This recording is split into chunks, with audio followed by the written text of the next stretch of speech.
दोस्तों आज की इस वीडियो में हम क्लास 12 फिजिक्स चैप्टर नंबर 2 के PYQs डिस्कस करने वाले हैं। आज की इस वीडियो में मेरा टारगेट ये है कि जितने भी बच्चे मेरी इस वीडियो से पढ़कर जाएंगे, एक एक क्वेश्चन और एक एक बच्चे को सारी चीज़ें क्रिस्टल क्लियर होने वाली हैं।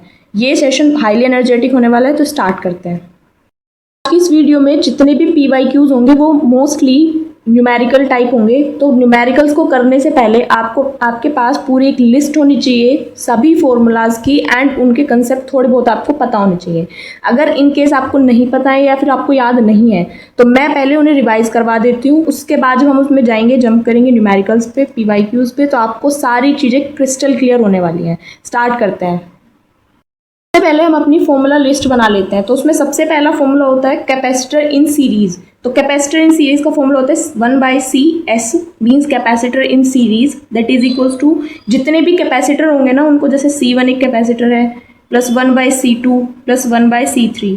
तो इस तरीके से उनको हम उनकी वैल्यू सब्स्टिट्यूट कर देंगे तो कैपेसिटर इन सीरीज का रिजल्ट है वो हमारा फाइंड हो जाएगा। ठीक है। अब सेकेंड आता है कैपेसिटर इन पैरेलल। तो यानी CP that is equals to C1 plus C2 plus C3। ये एक फॉर्मूला हो गया। अब एक फॉर्मूला होता है आपके पास कैपेसिटर का। कैपेसिटर का फॉर्मूला होता है C इक्वल्स टू Q/V। या तो ये याद रख लो, या फिर अगर Q इक्वल्स टू CV याद रख सकते हो तो ये याद रख लो। इन दोनों में से जो भी आपको ईजी लगता हो वो आप याद रख सकते हैं। ठीक है। फोर्थ फॉर्मूला होता है आपका पैरेलल प्लेट कैपेसिटर की। जब भी बात करते हैं तो उस केस में C की वैल्यू होती है A/ε0/D। ये होता है पैरेलल प्लेट कैपेसिटर के लिए, पैरेलल प्लेट कैपेसिटर। क्लियर है। अब हम बात कर ले, देखो ये नॉर्मल कैपेसिटर के लिए है, ये आपका पैरेलल प्लेट कैपेसिटर के लिए है। अब देखो एक ये जो मैं बताने वाली हूँ, एक है V इक्वल्स टू ED होता है। ठीक है। अगर आपको नहीं पता है कैसे कैसे आए हैं तो मैंने एक वीडियो ऑलरेडी डिटेल में बना रखी है, आप उसे जाके चेकआउट कर लो, आपको सारी चीज़ें क्रिस्टल क्लियर हो जाएंगी। अब देख लेते हैं। देखो अभी के लिए आप याद रख लो, V इक्वल्स टू ED होता है, E की वैल्यू होती है σ/ε0, एंड ये जो सिग्मा है that is surface charge density. तो सिग्मा की वैल्यू होती है Q/A, charge per unit area. Clear है। तो ये तीन फॉर्मूले ये भी आपको याद रखना है। इसके बाद आता है आपका energy stored in a capacitor. ठीक है। एनर्जी स्टोर्ड तो वो हो जाएगा 1/2 CV²। होते तो बेसिकली हमने तीन फॉर्मूले निकाले थे इसके लिए, लेकिन आपको सिर्फ एक सिंपल सा फॉर्मूला याद रखना है, ½ CV²। इन केस आपको दूसरी टर्म्स में चाहिए हो तो Q इक्वल्स टू CV वाला फॉर्मूला याद रख लेना, वहां से एक बार C में पुट कर लेना वैल्यू, एक बार V में पुट कर लेना, डायरेक्टली जो आएंगी वही आपकी अदर फॉर्मूले हो जाएंगे एनर्जी स्टोर्ड इन कैपेसिटी। अब अगले फॉर्मूले की बात कर लेते हैं 7। देखो जब भी पैरेलल प्लेट कैपेसिटर के बीच में एक डाइलेक्ट्रिक स्लैब को हम इंट्रोड्यूस करा देते हैं तो उस टाइम पर कैपेसिटर की क्या वैल्यू, कैपेसिटेंस की क्या वैल्यू होती है, वो होती है C' that is equals to KC। यहाँ पर ये जो C है, ये वाला जो C है ये रिप्रेजेंट करता है capacitance of parallel plate capacitor.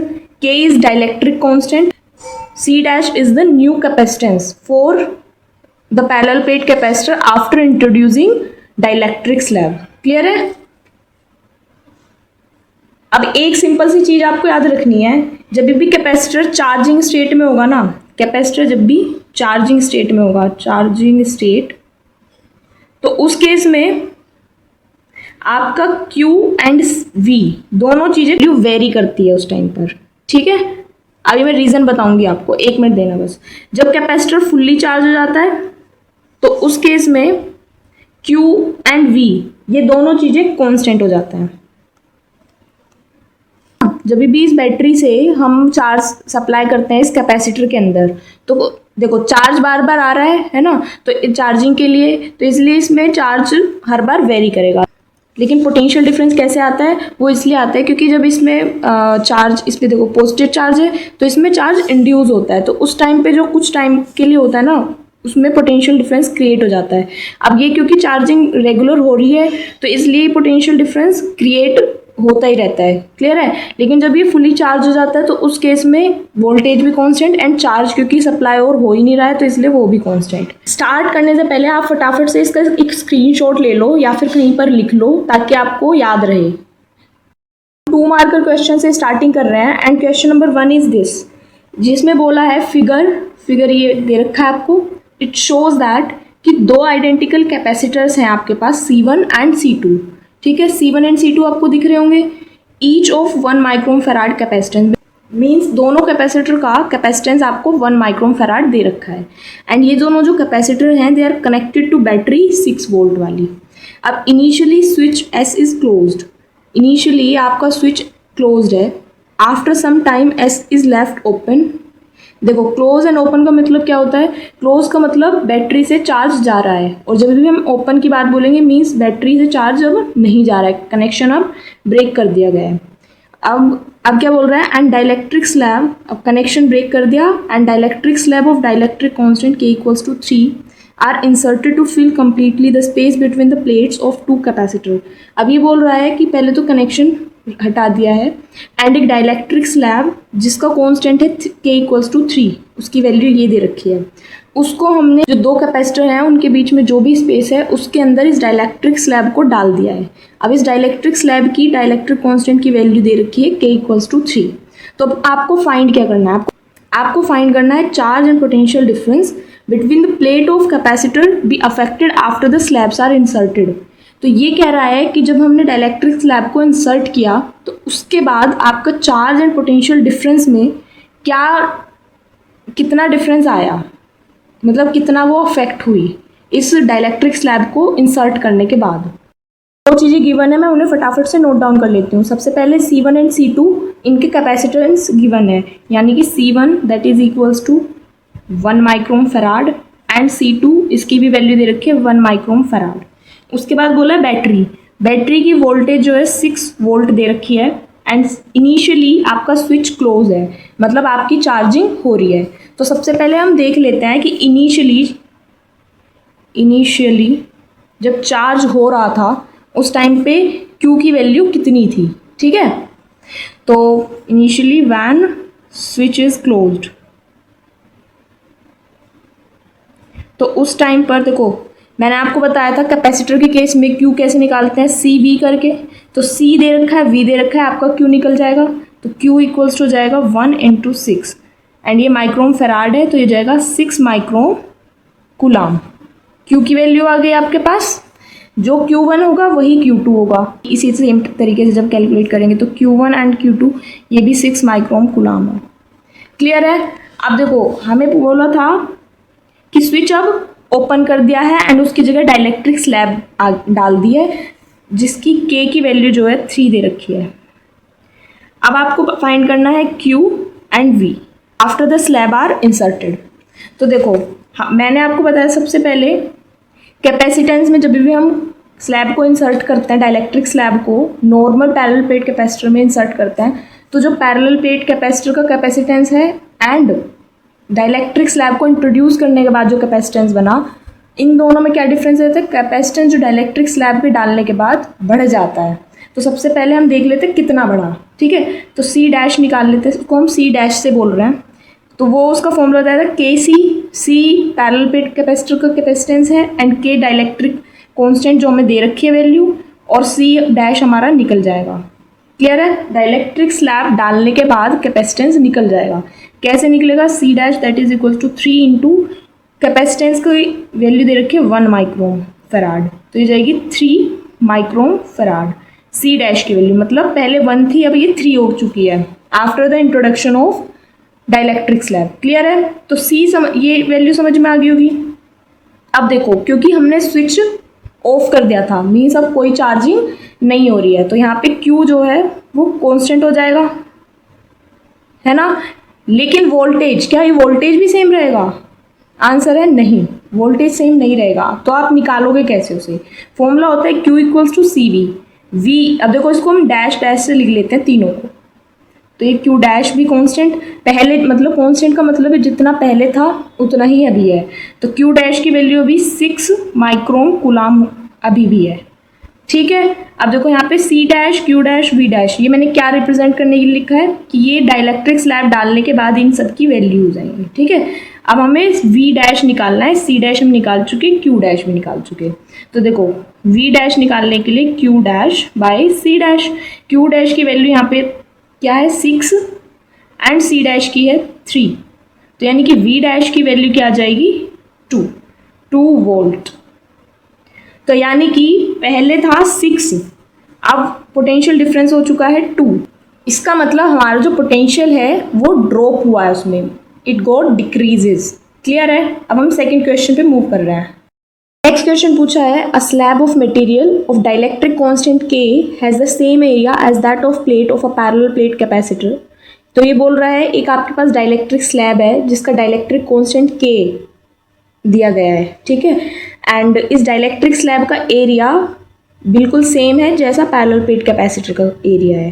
अब आपको बोला गया है but has the thickness 2d/3, means इस डाइलेक्ट्रिक स्लैब की थिकनेस 2d/3 है, where d is the separation between the plates.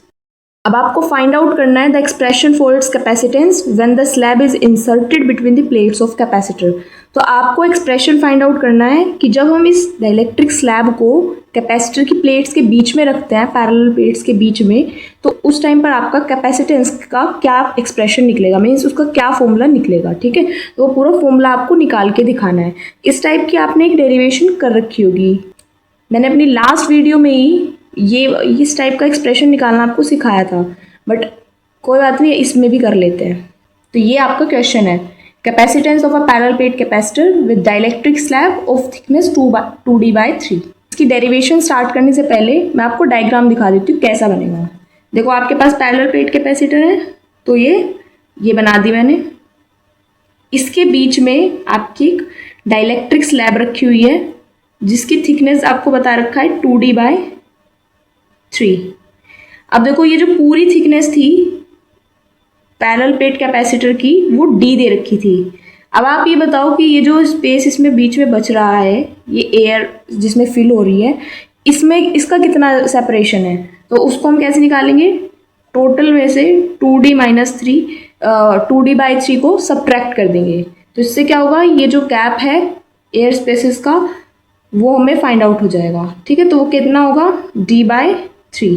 Clear है। अब देखो आपको कैपेसिटेंस निकालना है। कैपेसिटर का फॉर्मूला क्या होता है, C = Q/V। तो सबसे पहले हमें C निकालने के लिए हमें V फाइंड आउट करना होगा। अब देखो V कैसे निकालेंगे, V होता है ED। E को हम लिख सकते हैं σ/ε0, अभी मैंने आपको सारे फॉर्मूलेज बताए, एंड सिग्मा को लिख सकते हैं Q/एरिया। अब ये D and ε0 as it is, V की ये वैल्यू है। अब देखो ये नॉर्मली होती है, लेकिन इस केस में ये जो हमें गिवन क्वेश्चन है उसमें D की वैल्यू दोनों बार डिफरेंट है। एक के केस में है 2d/3 और एक बार लेनी है d/3 एयर स्पेसिस के लिए। तो देखो तो टोटल पोटेंशियल आपका कैसे निकलेगा, एक बार आप क्या करेंगे, D की जगह d/3 ले लेंगे अपॉन 3a/ε0, और जब इस डाइलेक्ट्रिक स्लैब का करेंगे तो क्या हो जाएगा, QD, ओके 2 आएगा यहाँ पे क्योंकि 2D है इसलिए 2QD/3। उसके बाद आ जाएगा K क्यों आएगा, क्योंकि डाइलेक्ट्रिक स्लैब है तो उसका कांस्टेंट भी यूज होगा, ठीक है, KA/ε0। तो यहाँ से देखो क्या क्या चीज़ें कांस्टेंट दिख रही है आपको, QD दिख रहा है, 3a/ε0 ये भी दिख रहा है। तो हम क्या करेंगे, ये QD/3a/ε0 इसको कांस्टेंट कर लिया। यहाँ क्या बचा, यहाँ 1 बचा एंड यहाँ पे क्या बचा, 2/K। तो हम क्या करेंगे, इसे पहले रिजोल्व कर लेंगे। तो जगह QD/3a/ε0 एंड ये जगह K + 2/K। तो ये V की वैल्यू आ चुकी है, टोटल वैल्यू, टोटल पोटेंशियल आ चुका है। अब क्या करेंगे, C के अंदर रख देंगे। तो जब C होता है Q/V, Q/V की जगह इसे रख दो QD/3a/ε0 एंड K + 2/K। अब देखो ये Q से Q कैंसिल हो गया और जो नीचे जितनी भी चीज़ें हैं वो सब ऊपर पहुंच जाएंगी। तो ये हो जाएगा 3K/A/ε0/D और K + 2। तो जो C है वो हमारा हो जाएगा 3K/A/ε0/D K + 2। तो ये आपका एक्सप्रेशन निकल गया है गिवन प्रॉब्लम के अकॉर्डिंग। क्लियर है।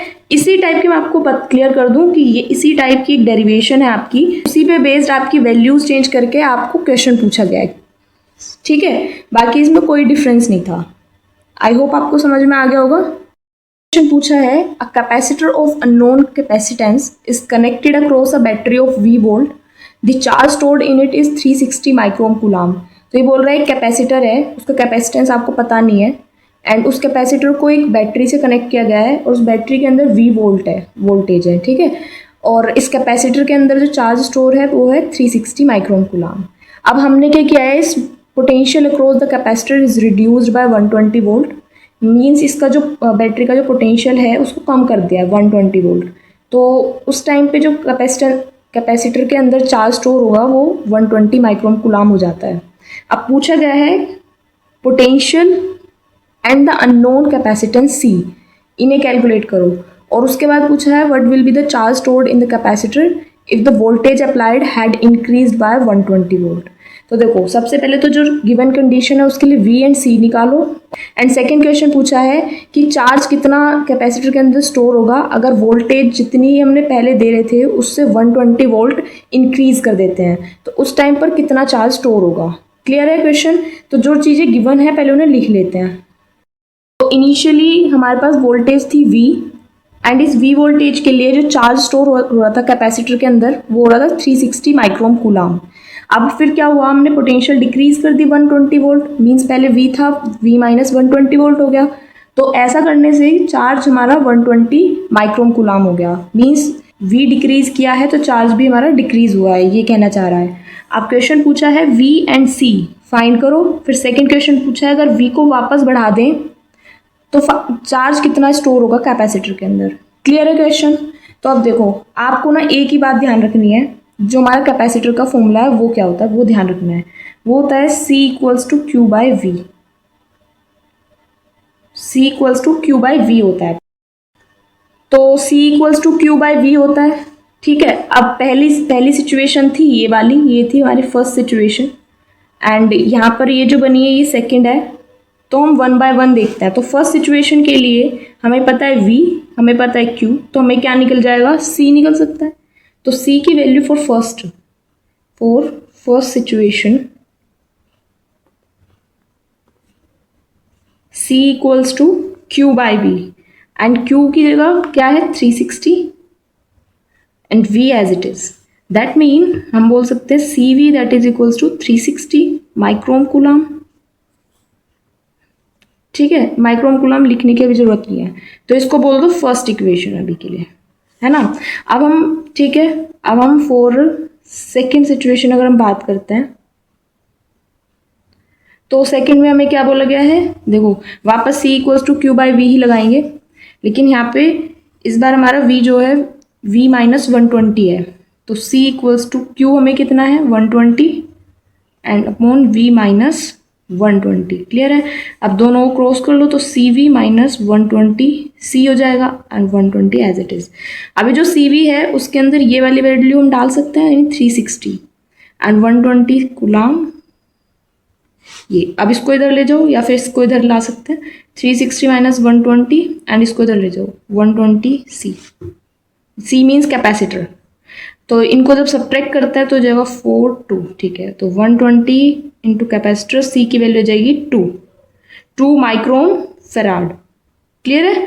माइक्रोम कूलाम था तो इसलिए यहाँ पे माइक्रोम फेराड हो गया। तो ये हो चुका है।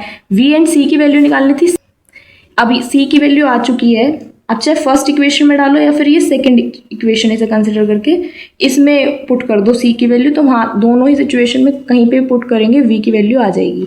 तो अभी के लिए हम फर्स्ट में डाल रहे हैं CV that is equals to 360 and C की वैल्यू 2, तो यहाँ पे 360, V की वैल्यू जाएगी 180। V की वैल्यू आ चुकी है तो फर्स्ट की दोनों चीज़ें निकल चुके हैं, V एंड C दोनों। अब पूछा है V को 120 ऐड कर दो, तो V कितना हो जाएगा, पहले है 180 एंड इसमें 120 ऐड कर दिया तो V कितना बन चुका है, V बन गया 300 वोल्ट्स। ठीक है, अब पूछा है इस 300 वोल्ट्स के लिए चार्ज कितना होगा, तो उसको करने के लिए C की वैल्यू हमें पता है, C की वैल्यू हमें पता है 2 माइक्रोन फैराड, तो ये हमें V पता चल गया, C हमें पता है 2 माइक्रोन फैराड। तो यहाँ से Q कैसे निकलेगा, C equals to Q by V होता है। ओके माई बैड, हमें Q निकालना था, Q होता है CV, तो C है हमारे पास 2 एंड वोल्टेज है हमारे पास 300 तो जाएगा 600 माइक्रोम कूलाम, क्यू की वैल्यू इस बार। तो ये हमारा आंसर है।